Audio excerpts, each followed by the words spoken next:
Hi guys, and welcome to the third collection video in the series. Today we're going to just talk about bronzer, creams, liquids, powders, all of the things. I have a lot and I want to swatch them all for you, so this may be a bit of a longer video, but I hope you'll enjoy. You can always turn the speed up if you want to speed through things as well and just see what I have, but I love sharing some thoughts, some bite-sized reviews with you guys, so that even if you're not shopping right now or whatever, you still get some value out of these videos beyond just what I own. We're gonna start with all of the ones that I'm currently a project panning because I want to keep those separated. Starting with my all-time favorite cream bronzer. This is the Fenty Cheeks Out Freestyle Cream Bronzer in the shade Butter Biscuit. As you can see, I am working on panning this one. The reason I love this one so much is not only the texture is really beautiful, it's not too emollient for my oily skin, but also it's not too warm and it's definitely not cool. It's probably warm, leaning neutral, and I just love this color. But I will talk about a dupe that I found for this later on in the video. The cream bronzer that I have in my deck of panning is this one from Tarte. Looks like so. This is the Tarte Sea Breezy cream bronzer in the shade Seychelles, and this is just a mini. I've had this for a long time, so I'm working on at least hitting pan in this one, and I do really like it. It's a little bit of a thicker cream, but I find that helps in longevity, as well as I do love this more neutral shade. And then for the two powder bronzers I'm panning, this is the Wet n Wild Color Icon bronzer in the shade Sunset Striptease. It is quite glowy. You can see it has quite a bit of glow to it, but it's also pretty sheer when you apply it with a brush. So I really like this almost as like a bronzer topper for cream or liquid bronzers. I'm trying to hit pan. You can see we're starting to see that waffle pattern at the bottom, so I think we're getting close. And then in my deck of panning project, I have this in for a usage goal. This is the Benefit Hua, the original shade. This one is definitely more warm, but it's also a matte bronzer. I do really like this. It's a classic, a cult favorite for a reason. All right, now moving on to liquids. Starting with the Charlotte Tilbury Hollywood Flawless Filter. This is the shade 6.5 Deep. So it is quite deep. It is quite pigmented. It only takes the tiniest bit of this one to use as a bronzer, but I do love the effect it gives. Has a tiny bit of coverage as well, which is always nice, and I really enjoy this one. Then I have two of the Milani Conceal and Perfect Liquid Contours. I have shade 01 Honey and 02 Ginger. You can see possibly that I love the first shade more than the second shade, and mostly just because the first shade works for me at any time of year, and it's a little bit more on the neutral side, which you might have already figured out that I prefer. But I do like the one in Ginger as well. It's just a lot warmer, so it's more something that I have to look towards in the summer months where I have a little bit more color to my skin. And then lastly, the e.l.f. Halo Glow Beauty Wand Contour in the shade Light Medium. I do really like this. It does have ever so slightly a bit of a pearl to it, so it has a little bit of a radiance, but I also just really like this color. It's closer to the shade Honey from Milani, and I really love it. I wish they weren't quite so messy, these wand products, but I do really love a good liquid bronzer or contour. All right, next I have a few stick bronzers here. This is the Fenty Beauty Matchstick in the shade Mocha. This is newer to me. I bought it in 2023. I really like the shade of it. It's definitely a more stiff formula, yet I still really appreciate it. It's got great longevity. I also picked up the Rare Beauty Warm Wishes bronzer in the shade Happy Soul. which is very similar, I would say, to Mocha in its shade, but it's less stiff, more emollient. And then I have the M Cosmetics So Soft bronzer in the shade Terra. It's definitely more cool tone, but it is, in fact, so soft. Wow, look how close those three are together. It is so soft, so easy to blend. You can see I've used a fair amount of that one, and I just really love the So Soft formula from M Cosmetics. You'll see one in the blush video as well. All right, now I'm gonna do my cream bronzers that come in compacts or pots, starting with the Milani Cheek Kiss cream bronzer in the shade 110 Hey Honey. And this is actually the one that I was talking about that I feel like is very much a dupe for Fenty Butter Biscuit. I would say the Fenty one is just slightly more like emollient slash shiny, whereas this is definitely matte, but I am so pleased to have that in my collection because I was, you know, low-key panicking as I was getting down to the end of my Fenty. Another great one is from Tower 28. This is the Sculptino in the shade Broad. So this is more meant to be contour shades. I don't find them to be very contour-like, but I do like the emollients. You can see how that one is just more shiny compared to the Milani. However, if you want shine, the Tower 28 Bronzino in the shade West Coast will definitely get you there. It's one that I really would like to work on this summer. It is so sparkly, not sparkly, it is so glowy that it really is just a summer kind of product for me. And since I've had it for a while, I really need to work on that one, get some good use on it. Next, this is the Say Beauty Sun Melt Cream Bronzer. I have the shade Light Bronze, and I do like this one. It's a little bit thicker, as you can tell by the consistency on my hand. A little bit more similar to the Milani in terms of the finish, but not quite as matte. And it's good. I really like this. It's nice and easy to work with. It's not too pigmented on the skin. You can really easily blend it out. Next, a classic and one that I also really want to work on this year, as it is quite a bit older in my collection, is the Huda Beauty Tantour in the shade Fair. This one is super pigmented. This is the shade Fair. So just putting that out there. Obviously, if you use less, you know, it'll be less pigmented, but it takes a tiny amount of this product in order to bronze or sculpt my skin. Another classic, the Chanel, this is now called the Le Beige Healthy Glow Bronzing Cream, and I have mine in the shade Medium, which is one of the newer shades. I'm finally learning to connect with it, and I do like that it has a bit of a reddish undertone, which is part of the why I chose the shade Medium. You can see that it's quite different than the other creams in my collection, but it did take me a while to connect with this one, partially because of the scent. Unfortunately, this is quite scented, and it's a scent that I don't really enjoy. And lastly, for creams, I have the Charlotte Tilbury Beautiful Skin Sunkissed Glow Bronzer in the shade 1 Fair.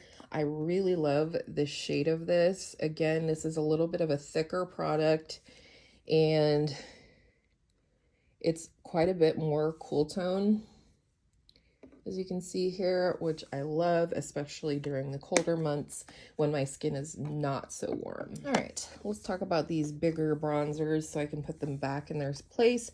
This is the L'Oreal True Match Lumi Bronze It. Definitely in my top 3 powder bronzers of all time. This is the shade Light. You can see I have a nice big pan on this one. I call this one the fixer of bronzer because no matter what is going on your skin, on your face, on your bronzer situation, this will fix it.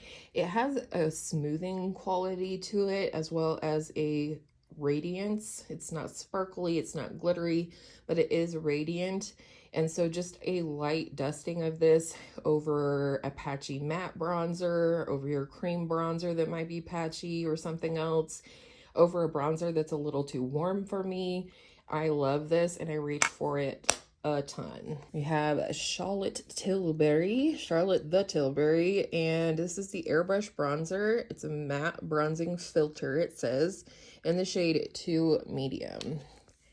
And this is, if I'm being honest, a very standard bronzer formula. It's nothing to write home about other than, you know, the amount of product you get in here is quite nice. I believe 16 grams is what it says. And then also, if you look on the back, it has this hole here that is so you can pop the bronzer out if you should finish it, want to repurchase it, or if you wanted to have 2 shades, one for summer, one for winter, you can do that. You know, the packaging is definitely beautiful and exceptional, and I like it. I just don't think like it's the most exciting bronzer formula necessarily. Next, I'm gonna get this one out of the way before it ends up broken or something. This is not the Tarte Avenue Princess Park whatever.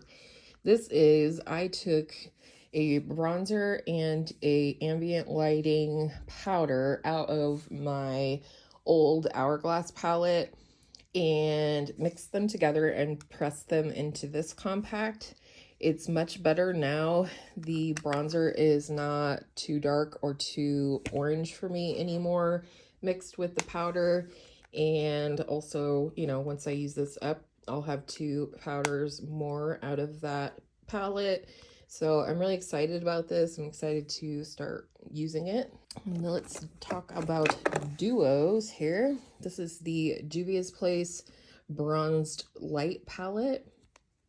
I love this because you do get 2 powders, and one is cooler and one is a little warmer, one's a little darker, and they are just beautiful. I really enjoy the shades of these.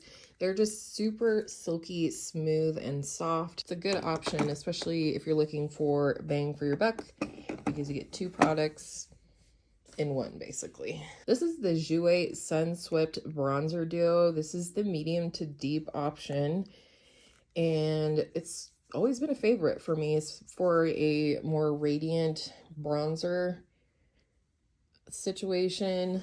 I think it's really beautiful. It's, you know, slightly glowy. It's a beautiful packaging, which is definitely part of why I purchased it. But I absolutely love this, and you get a ton of product in there. All right, next we have the Patrick Ta, I forgot what these are called, Major Sculpt maybe, but this is the shade she's sculpted. It is a cream and powder duo. I love both. As you can see, the Patrick Ta emblem is now flat and the powder, and I do love the cream as well. I love that I can just reach for this and have both steps, both contour and bronzer completed. It makes it nice for travel, and it's just generally a beautiful formula. And then last duo, I keep it in here because I think of it more for the bronzer than the highlight, but it does have both. This is the Charlotte Tilbury Film Star Bronze and Glow. And obviously it has a bronzer slash contour and a highlighter. The bronzer slash contour side I absolutely love, as you can tell with the pan size in here. It's just a beautiful shade. It's a great contour shade, but it's also just great all over the skin in colder months. And I kind of have an unofficial goal to try and hit pan on the highlighter this year. This is the Clinique Powder Pop Flower Bronzer in the shade Solar Pop. I don't think these are being sold anymore, but I do still love this. I also have the highlighter in this range. It's slightly glowy, but it's just a beautiful product. Love the embossing. Love the smooth finish. It's just really beautiful. And starting in the front, this is the Believe Beauty Sunstruck Marbleized Bronzer in the shade Toasted Bronze. I really like this. I hate that they put these on here, but I know why they do, obviously. You can only get Believe Beauty at the Dollar General, so if you're looking for it, this is quite a dark bronzer, but I love the tone of it. Love it as an eyeshadow, and just with a big fluffy brush, it's beautiful all on its own. Another favorite as an eyeshadow, and not just a bronzer, is the e.l.f. Primer Infused Bronzer. This is the shade Sun-Kissed. You can see I have a little dip in the middle because I actually use this more as an eyeshadow or a blending shade or what have you than an actual face bronzer. I typically have this sitting out in like my everyday makeup. Next, I have my Hourglass bronzer. This is the shade Nude Bronze Light. It's the ambient lighting bronzer, and I love this tone, this color, everything about it. It's definitely a favorite. Doesn't look like much in the swatches. I don't feel like Hourglass products ever do, but it is beautiful, and I'm so happy to have such a luxury, expensive item in my collection. Another bronzer in my collection that really packs a punch is this LYS bronzer, the No Limits Matte Bronzer in Harmony, which is the medium shade. Probably could have gone with the lightest shade, but I do really like this tone. And sometimes I do buy bronzers, you know, that are a little too dark or too light for me because I like the tone better, the undertone. And this one is beautiful. I would definitely recommend this one. It is matte, but it is beautiful. One that I really have not connected with very well is the Milani Silky Matte Bronzer. This is the shade 02 Sun-Kissed. I have no idea why I cannot or have not connected with this one, because it's definitely in a tone that I like, which is leaning more towards neutral. I have a very warm skin tone, so when bronzers come off very warm, they will frequently come off too yellow or too orange on my skin. So I like either a bronzer that has more of a reddish rosy undertone or something that leans closer to neutral, just a preference thing. This is a nice bronzer. It feels nice. It is silky, it's soft. I just have not connected with it, so that's something that I'll be thinking about this year. Next, I have the Milani Baked Bronzer. This is in the shade Soleil 05, and I had originally bought a different shade of this, and again, it just, like, the orangey yellow tone just did not work for my skin. And while this looks a little darker, and certainly I have to be careful with it, it's a little bit of a better tone for me, and I'm really enjoying this product. I just love how it's swirled and how beautiful it looks. So I will say, like, these golden bits up here appear to be an overspray, because as you get into more of the product, there's not that glittery gold there. This is from Nabla. This is their Skin Bronzing Sun-Kissed Effect Bronzing Powder. This is the shade Soft Revenge. This is another one that looks pretty dark for my skin tone, even swatched out it does. It has a slight radiance to it, but I love the undertone again. So this is one, I mean, it used to say Nabla here. You can see I've used a fair amount of this, and I really do enjoy it. Next, we have the classic Physicians Formula Butter Bronzer. Mine is in the shade just bronzer. Love this, as most people do. I do like the scent, which, you know, is about split half and half. People liking and not liking it. This is just a really easy everyday bronzer. Has a light amount of radiance. It looks good by itself and over other products like creams or liquids. And very lastly, unless I've forgotten something, but lastly, the Revlon Skin Lights Prismatic Bronzer. This is in the shade 115 Sun-Kissed Beam. First of all, can we appreciate the drugstore for this beautiful wave and embossing on this product? Love. But this also reminds me a lot of the texture of the Clinique one that I mentioned earlier. It's very smooth and silky, lightly radiant, and just beautiful, especially for a drugstore product, in my opinion. So there you go. That is my exhaustive bronzer category. I do really love bronzer. It's always been kind of a downfall for me in terms of purchasing and purchasing too much, but I enjoy my bronzers very much, and I hope you enjoyed seeing them. Let me know down below, what is your favorite bronzer, liquid, cream, powder, whatever. And I will see you in the next video, which will be all of my highlighters. Have a great rest of your day. Bye.